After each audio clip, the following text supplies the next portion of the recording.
Welcome, all you adventurous readers, to the epic worlds of Alfred Döblin, where we explore the life and works of this fascinating but little-known early 20th century writer, brought to you by the website beyondalexanderplatz.com. Hello, everybody. Welcome to episode 2 of season 2 of our podcast. I'm Chris Godwin, and I'm here with Katie Kavanagh. Hi, everybody. Well, I am excited to get going with episode 2. Chris, what is episode 2 all about today? Right, well, our first episode only covered 3 days in the life of the Döblin family. Correct. But today, we're going to be looking at 7 years in France. Right. Oh, gosh. So 7 years. So, we left them yesterday in Switzerland. Yes. Yesterday. Yes. We recorded it yesterday. Yeah. In episode 1 of season 2, we left them in Switzerland. So... Yes, they just arrived in Switzerland. But then Döblin immediately sent back 2 of his sons to finish their school year. So, yes. I mean, the family, first of all, they had to sort of, gather again in Zurich.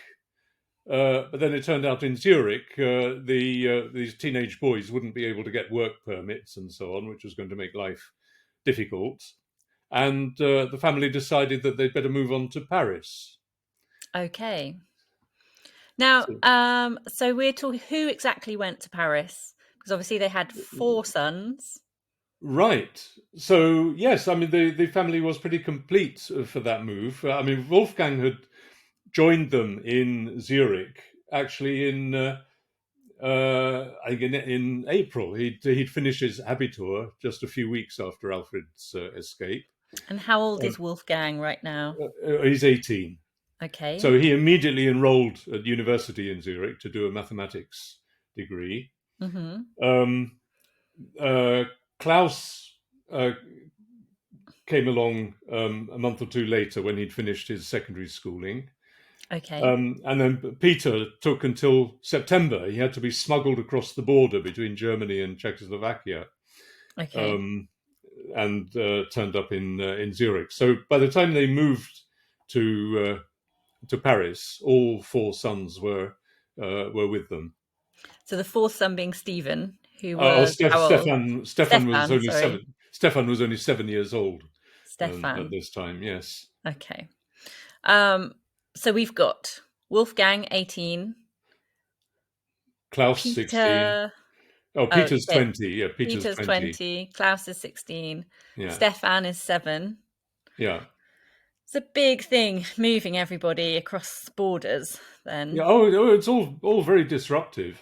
But I think Erna was quite keen to get away from, as far as possible from Germany. Understandable. She was extremely sort of disappointed in the way that Germany was treating them. Mm-hmm. And so Wolfgang reached Zurich in mid-April, you said? Yeah. Now I'm confused. So why couldn't they stay in Zurich? Oh, well, as I said, because they wouldn't be able to work. The boys wouldn't be able to work. Yeah. Sorry, I think I missed you saying that part. Right. So they moved to Paris in the autumn. And was life easier there? Oh, well, it took a lot of settling in, obviously. And the first place they lived was called Maison Lafitte, which is a sort of a little town on the banks of the River Seine, right on the kind of furthest suburbs of Paris. I suppose if you were in London, you'd be thinking about Twickenham or Staines or somewhere. Okay. A long way out, and quite expensive to travel into Paris, where quite a lot of the other exiles were gathering in sort of the center of the city. Yes. But they had this nice house with a garden, and lo and behold, their possessions from Berlin turned up in Paris. Wow. Yes, I mean, this was... How did they manage that then? Yes, well, I mean, this must have been an enormous relief to them. I mean, Alfred's library had taken, sort of 20, 30 years of building up.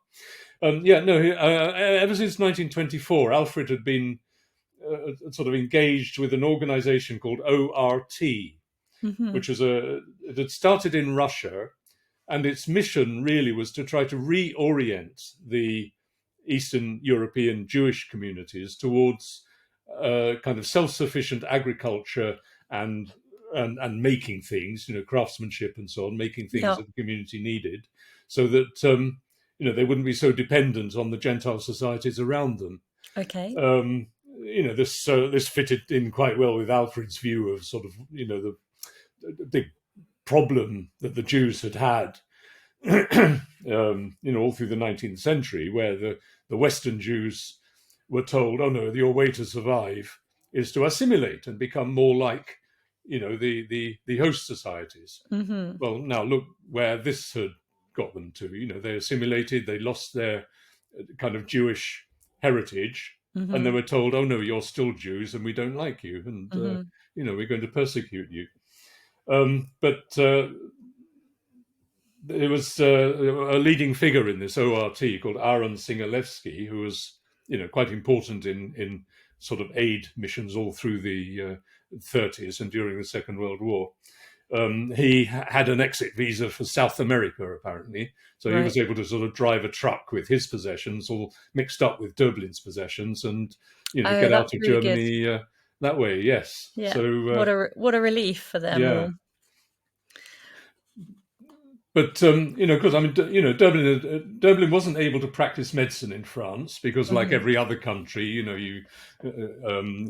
have to be licensed for that particular territory, and he'd lost his German reading public. So he, of course, being so energetic, was constantly sort of searching around. He's got to be doing things. He's got to be Döblin the activist. But perhaps talk a bit in a minute about that, because we still haven't talked about, for example, language. Okay. Right. I mean, in Zurich, I'm assuming because they were very well read, weren't they? So I'm assuming they would have spoke a bit of French. Well, I mean, the thing about Alfred is, yes, he could read French, but he was very wary about immersing himself too much in a foreign language, right? Because his creative wellsprings were all fed by the German language, and particularly the Berlin vernacular. Got you. Yeah. So that if he was diluting that muddy the waters, French and English and so on, he would be weakening his creative spark. Okay. Yeah, but Erna, went headlong right into, taking French lessons right from early on when they got to Paris. And she was determined that she was going to be, able to survive in a French environment. But there's a sad little story. Döblin met James Joyce on one occasion. Okay. Yeah. You remember, everyone had accused Döblin of copying James Joyce. Right. That Berlin Alexanderplatz was just a rip-off of Ulysses, which of course is total nonsense. Yeah. But anyway, Döblin met James Joyce in Paris, and the two men sat there and looked at each other and said nothing. Oh no! Sort of friends in Paris also sort of introduced him to Simone de Beauvoir and Jean-Paul Sartre and so on, who'd been very impressed with Berlin Alexanderplatz. Yeah. And Alfred was completely unable to sort of talk to them about it or about the way that they had received Alexander. Did he speak any English? Alfred then? No. Well, yes. I mean, a little bit later in the decade, he attended a congress in London by a particular Jewish activist group, and he actually delivered the closing address in English. Okay. So I'm not quite sure how much that was sort of laboriously writing it out and delivering a script. Maybe he was able to say something to James Joyce, just not a full-on conversation. Well, yes, tongue-tied when it came to talking about sort of intimate things, things that really touched him personally. It was much too diffident to do that given his lack of the language. Okay, and then how did the boys fare in Paris?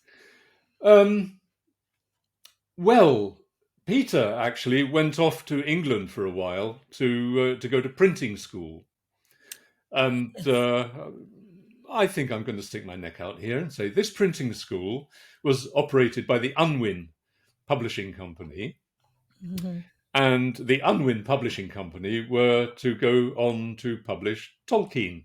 Ah. So we could say that Döblin is only 2 degrees of separation from Tolkien. Excellent. Very good. Very good. Yeah. And Klaus got a diploma as an interior designer and a show window dresser. So this gave him openings into the job market in France. Wolfgang enrolled at the Sorbonne. So he started in Zurich, but he transferred immediately across to the Sorbonne. And I feel, did you say we're going to do a separate episode on Wolfgang and his tragic? I think it's worth doing a separate episode on Wolfgang, because we've got a very sort of thorough kind of biography of him by a French writer, which came out soon after the embargoed Wolfgang papers were opened up by the National Library in that would be really interesting. Yes, I think so. I think that would be a really that'll be a bit later in the series. Okay, and so what about Stefan? Oh, Stefan was just still in school. Yeah. But the thing about the boys, this had some kind of, well, in one case fatal, but in both cases quite dire consequences for later life. When Alfred and family became naturalized French citizens, it was a condition that, of course, the two Peter by this time had gone off to the USA, so he was out of it. But the two middle boys were Peter being the youngest. Peter was the oldest. Oh, the oldest. Sorry. Yeah, Stefan is the youngest. Oh, Stefan. I keep getting them confused. Yeah, Peter was the oldest. He'd gone off to America to pursue a career in printing. Okay. But Peter was in London. Yes, he did some printing training, and then he came back, and then he went off to America. Yeah. Yes. But Wolfgang and Klaus would have to do military service when their time came. Right. And of course, their time came roughly around the time that the Second World War was gearing up. Okay. So that was quite a momentous kind of condition. Yeah. Yeah. And it also turns out that nobody's ever been able to discover Alfred's name on any list of those who were formally kind of excommunicated by the Nazi government. Right. So it turns out he could still have been a German citizen.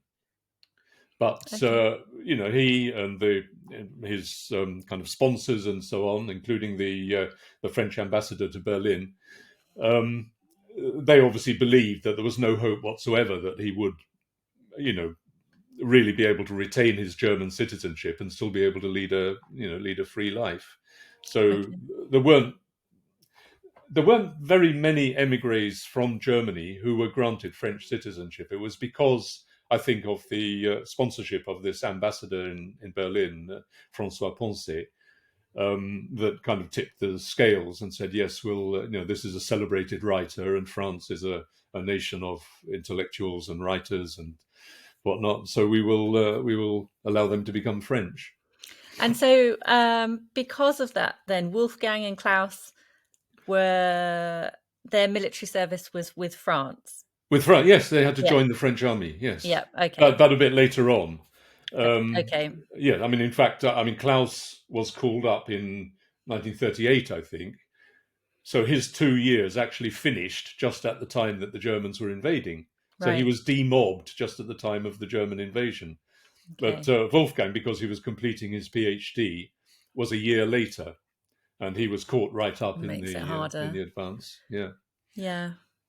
Okay. Well, so at the moment, then we've got the family as is, living in a distant suburb of Paris. After a year or so, they thought, no, this is not really working. We need to be more in the centre of things. We need to be able to have closer contact with other of the German émigrés and the social life and so on. So they moved to a small and rather dark apartment in a little alley just south of Montparnasse. I mean, it looks, if you look at the maps of Paris now, this looks quite a pleasant little cul-de-sac. It was much closer to the centre of Paris and the things. And Döblin's friend Robert Mandy, who we'll be talking about at various points in this series, gives a very nice little description. He says, we would stroll for hours past corner shops, food stores, itinerant hawkers, and take a seat in one of the unremarkable cafes where 30 years earlier Lenin had hatched world revolution. For or against Lenin, Trotsky, Stalin, Marx, Hegel, such discussions took place too in Döblin's apartment with German émigrés. He needed conversation and communication. He loved interlocutors like Mannes Sperber, Arthur Koestler, Joseph Roth. Like them, he was combative, open-minded, dismissive, rapturous. Sparks flew. He's always enjoyed, so we heard in season 1 a lot about how he would host these parties or be even right to the last month in Berlin. Yeah. He was still hosting these kind of gatherings, evening seminars with like-minded people. Yes. So then this is probably a good time for us to segue then into Döblin, the activist. We've talked about him as a family man. Yeah. So as the activist, what was he most engaged with at this turbulent time? He it's quite interesting. He actually told Thomas Mann that his all his activism with Jewish groups at this time was a substitute for his lost medical work. This was engaging all his activities. Yeah, and that makes sense, doesn't it? I mean, when you stop doing something, you need an outlet. Yes. That's why we're going again. Yeah, but of course, Jewish organizations at this time, of course, were very divided. I mean, you had the Zionists on the one hand, who were determined that taking over Palestine was the way forward, but you had another major group which was called the Freiland organization, and what was that all about? Well, they were thinking there must be some spot on the Earth's surface where we could all emigrate to and develop agriculture and industry and so on, and have our own state. How about Peru? Shall we have a look at Peru? Or what about Namibia? And the German government, of course, was talking to Jewish leaders in Germany about, why don't we send you all to Madagascar? This is pie in the sky, really, because pretty well everywhere on the Earth's surface was already claimed by somebody and was under the control of some state or other. So this Freiland movement was spent 2 or 3 years sort of exploring possibilities and ideas and batting around the best way to develop get people on board with their ideas. And so in 1935 Döblin published a fairly substantial book called The Flight and Gathering of the Jewish People, which was based on this. He also was a co-editor of a journal for the Freiland movement, which actually produced one of its issues in Yiddish. And Alfred had been learning Yiddish as well, presumably as trying to learn French, which is quite interesting because. And am I right in thinking? Did you say that Erna would write in Yiddish, or was it Döblin's mother? Someone. Oh no, he remembered his mother writing letters in Yiddish using the Hebrew alphabet. Yes. Okay. Yes, but until he went to Poland in 1924, he'd not really sort of spent much of his kind of emotional life thinking about being Jewish. He was assimilated. Yeah. But when he went to Poland and he realized there are these real communities with a real culture, which is being passed down by very, very poor but very learned men who know the history and have read the books and have thought about the the religion and the culture and so on. He realized there really was a living, vibrant culture there, which is in some danger of being lost. And Yiddish was the kind of lingua franca among these. You could speak Polish and Yiddish, or Russian and Yiddish, or German and Yiddish, and so on. And Yiddish is a sort of a dialect of German in some respects, but it's interesting that he felt the need to plant his feet in that soil. I'm interested that he's embracing his cultural heritage and obviously wanting to support everything that's going on. And yet we're still in France at the moment. He's about to leave and go to America. Ah, but he doesn't know that. He doesn't know that yet. He doesn't know that. Big life changes. Yes. That are conflicting what you're telling me right now. So it'll be interesting to get onto that later. Well, it would be interesting to get onto it in the context of his conversion to Roman Catholicism in the 1940s. Yes. Interesting. So that's not very many years away. No, but they don't know that yet. They don't know that yet. They know that things, that rough times are coming, but they've got no idea how history is going to unfold or when, and they're trying to sort of, they're trying to sort of adapt to circumstances over which they have no control at all. Okay. So anyway, by 1936, Döblin really threw up his hands and says, he's done with these pie in the sky ideas about the Jews going off and colonizing somewhere. Okay. And put more of his energy into his writing. And so, what was he writing during? I mean, so I'm assuming that most of his energies prior to that were then around his book "Flight and Gathering of the Jewish People." Well, no, that was a fairly sort of a byproduct. Oh, no, was it? No. I mean, he was as Gunther Anders said, he could never turn off the tap. Right. Okay. He was. So then, what creative writing was he producing during his time in Paris? Right. Well, the first book he published after emigrating was the Babylonian Exile, and which we read an extract in episode 1. Yeah. Season 2. He wrote most of that in the library in Zurich. Mm-hmm. Surrounded by piles of books and atlases and histories and so on. So that was published in 1934 in Amsterdam by the Querido firm, which had come to an arrangement with his German publisher, Sami Fischer. And according to one source, this firm Querido was actually providing Alfred with a small monthly stipend, around 250 francs, or guilders or something, quite a small stipend, which must have been helpful to the family, which didn't really have a major breadwinner. And have you translated any of these? Oh yeah, the Babylonian Exile is up on my website. Okay. And once once copyright expires on Döblin's works in 2027, I'm hopeful that the so far unpublished translations that I put on my website will see the light of day between printed covers. But no, we have to wait and see.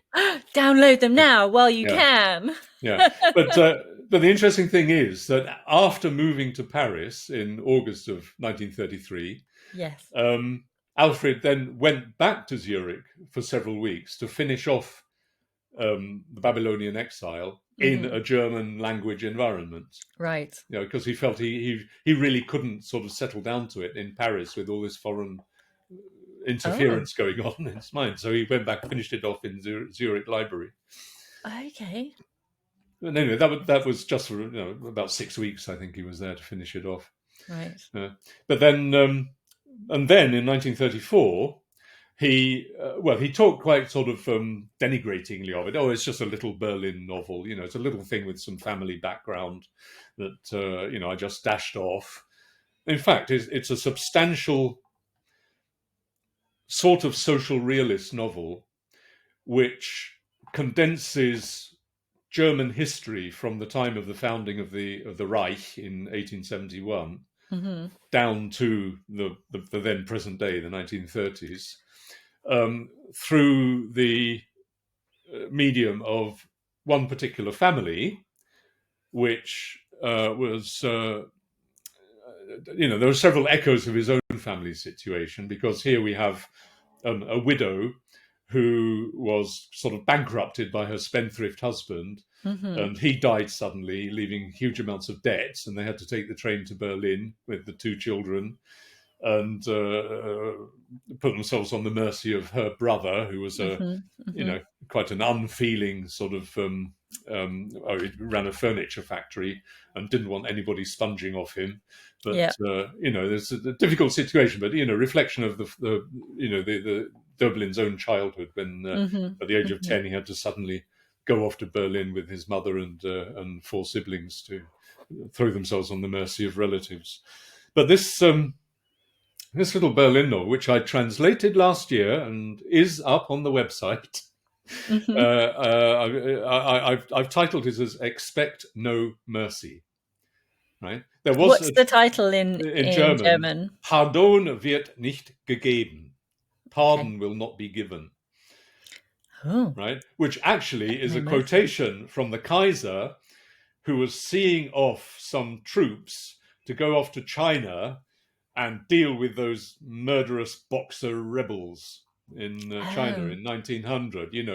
There will be no mercy. There will be no prisoners taken. Utterly bloodthirsty stuff from the Kaiser. But there was this was translated back in the 1930s, but the translation only had one printing and was never appeared again. And the translation was really not very good. So I decided to do it all again. So it's only the second one of Döblin's novels that's been translated twice into English. Fabulous! Yeah. But the first translation of the title was Men Without Mercy, which is completely wrong, because the most merciless character in this book is the mother. Okay. Yeah, but what's interesting about it is there's not a single place name in it. There's not a single surname in it. There's not a single date in it. And yet we are unmistakably in Berlin, in Germany, going through the periods of German history since 1871. Although the First World War is entirely left out of it. But you have boom times, and then you have a big crash coming. But this is done through it's all dealing with these things through the kind of the personal psychology and kind of psychological interactions of one family, and how one person, the mother, managed to damage her son so greatly that the damage goes down even into the next generation. Generational trauma. Yes. Yeah. So then I'm assuming he embarked on his next big epic after that. Indeed.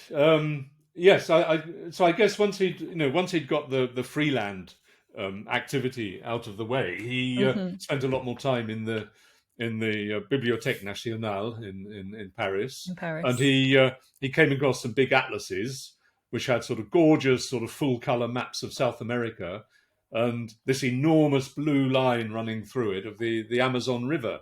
And he was fascinated by the Amazon, and he developed this new epic of 500 years of European involvement in South America. And so this is The Land Without Death. The Land Without Death. Or the Amazonas trilogy. Yes, which really only sort of cohered as a trilogy, some years after his death, because its publication history was so fractured, because of the circumstances. So there's the first volume was published in 1938. The second volume was published in 1939 with no indication of its relationship to the one that was published a year earlier. And only available to the German readers in exile, right? And even the first post-war edition of it, came out in dribs and drabs in the 1940s. Again, with no indication that this was a coherent, trilogy. And then the first editor who was selected by the family to bring out selected works after Döblin's death, he decided that the third volume of this was not up to scratch and just left it out. And this caused a huge row in the German literature community and the literary press. It said, Oh "How my dare goodness. you interfere with the great writer's works like this?" Yeah. And so the shamefaced publisher decided that no, we must bring it out again with everything complete. Oh, Yeah, tricky. yeah. Well, Chris, I mean, Oh, we don't, have don't, spoken don't. about this before, haven't we? How in the translation process you yourself have edited sections Yes, out. and made the edited bits available on the website. Okay. Right. Mm-hmm. So, and in fact, there's a nice video review of Mountains, Oceans, Giants on YouTube, Oh yes. where he specifically says, yes, he agrees that the bits that were Selections cut have out really added would have to the slowed down the yeah. reader, but it's good that we've got these available to have a look at. Okay. So so I'm not too guilty about that. Okay. And the other one, of course, was the prologue in the Three Leaps of Wang Lun, Yeah.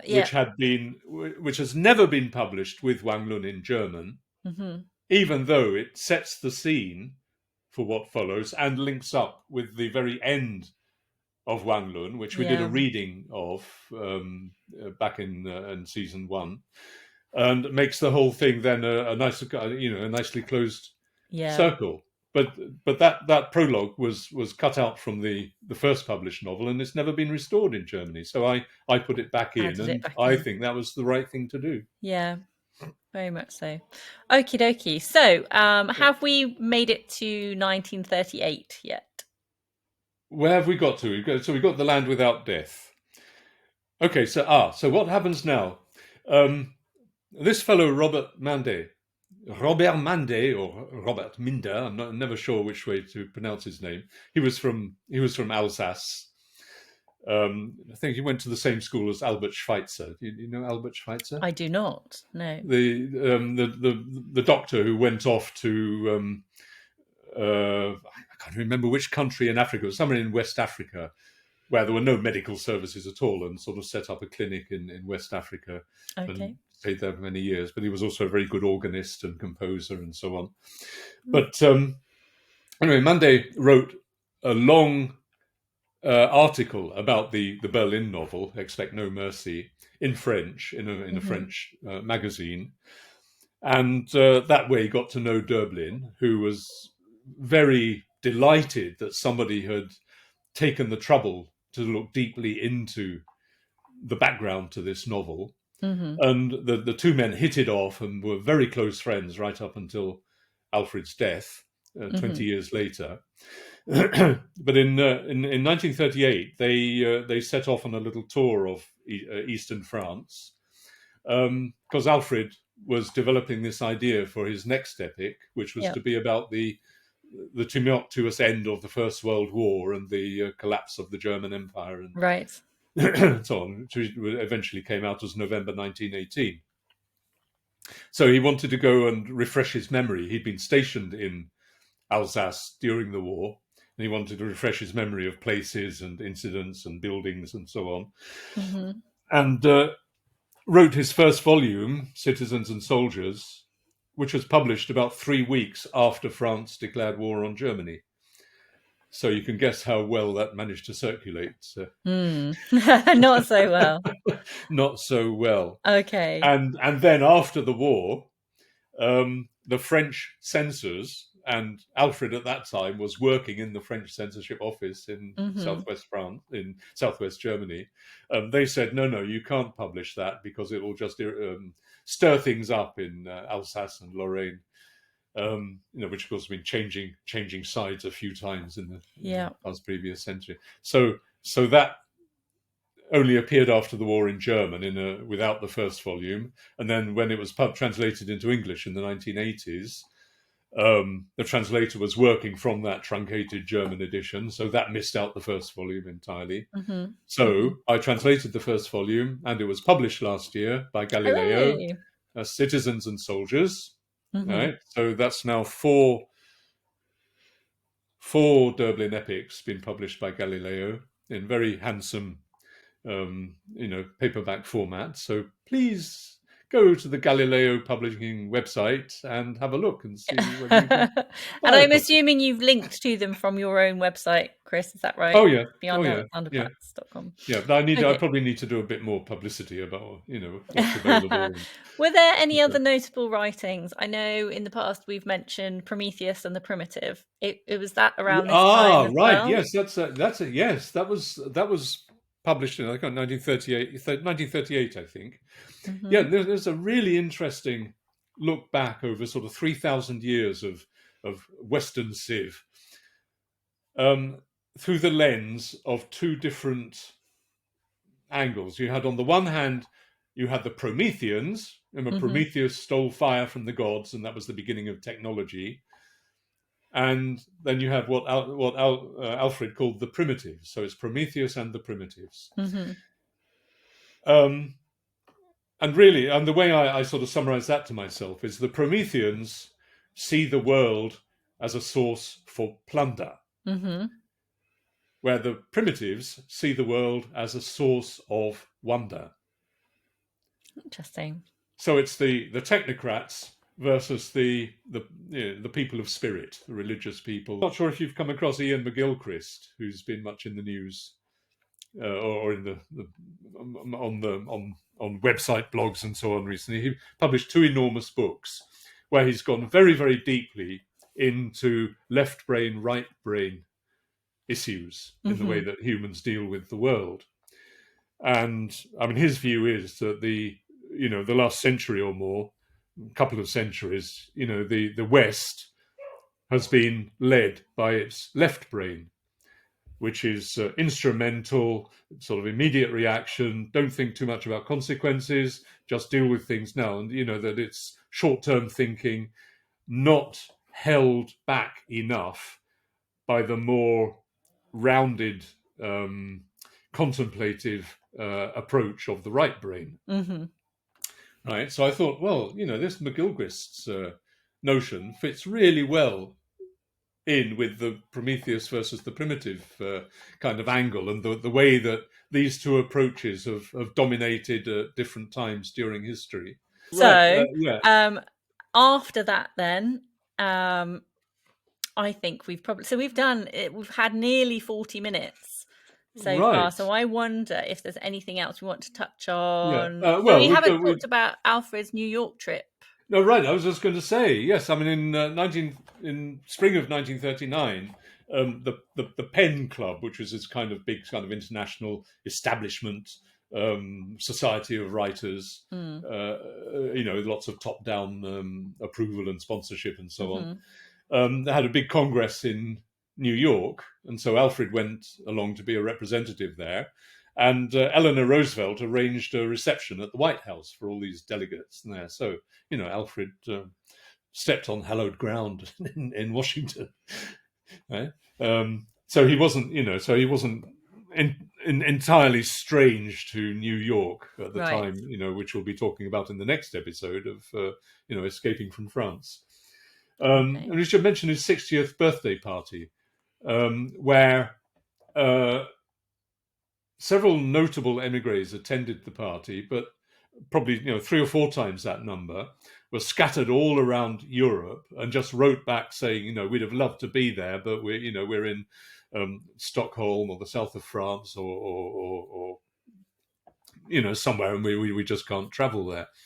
So that 60th birthday in September 1938 was quite notable. Anyway, shall we go to the reading? Yeah, it's been quite a meaty episode today. I think we've had a lot to talk about. So yeah, let's get to the reading. Okay. What's it from? This is from Expect No Mercy. Okay. So we've got Carl, the teenage country bumpkin who's been brought to the big city by the mother.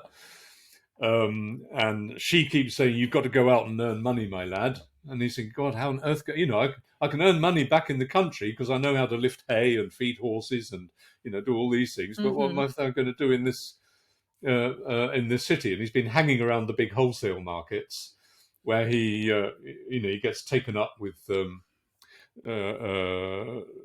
a chap who's mixing with kind of, well, what we'd call juvenile delinquents, I suppose. But anyway, this is an incident of his life there. Okay. Right. So here's the reading. All right. One afternoon, Carl came away from the market along with a bunch of other boys by a corner exit onto a suburban plaza. Apparently, they were off to a council of war. They were a gang of youths. They didn't mind Carl tagging along. We're off, they said, to see Ma Bertha. They proceeded a quarter hour down big streets and came to open ground where on the far side new houses were being built. The site was partly fenced, parts were overgrown by grass, parts were even pegged off and planted with vegetables and sunflowers. But close by the construction site, a row of sheds and hovels stretched away. It seethed with people. Booths of lathe and crate slats had been slapped together. Stovepipes stretched black tin throats through the roofs. Some of these sheds were nothing but old wagons, the wheels buried in the debris that formed the ground.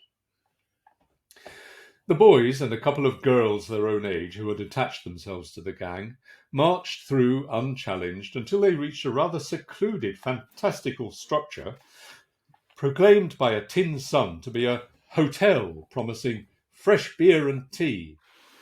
Wooden steps led to the entrance. At the top was a vicious, shaggy hound. A lad collected a few pennies from the others at the foot of the steps, walked slowly up whistling, fondled the beast's neck as he passed. He soon reappeared in the doorway. The hound was held back by a slatternly woman who emerged from the depths.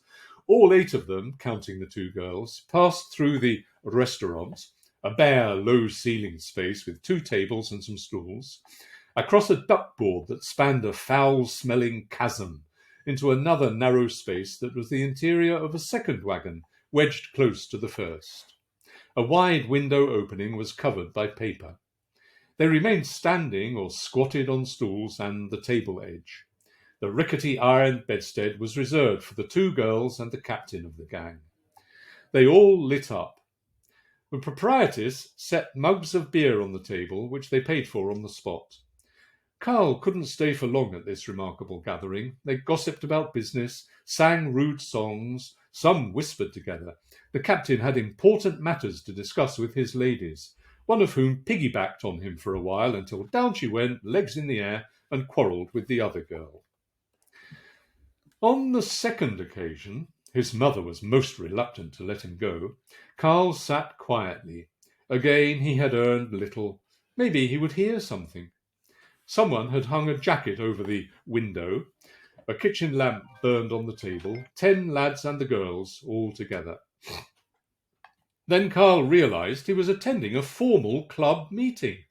A debate strewn with objections dragged on endlessly on a topic broached by one of the bigger lads. He was to be inducted into the society today and had to demonstrate extraordinary strengths. Carl, who was treated kindly as a country bumpkin, understood little of it.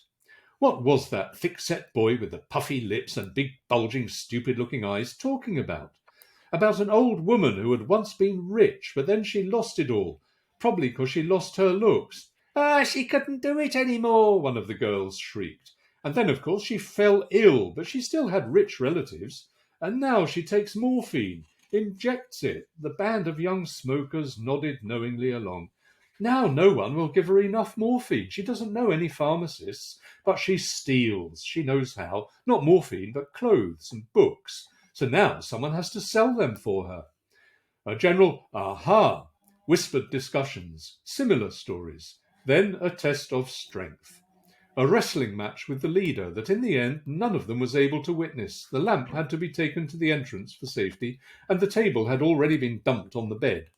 Then the fury of battle drove them all from the entrance back across the duckboard, and most of the council of war found itself in the restaurant between the 2 tables, which were now fully occupied by rather elderly women, fat and thin, made up as young ladies. Crashing sounds from the meeting wagon.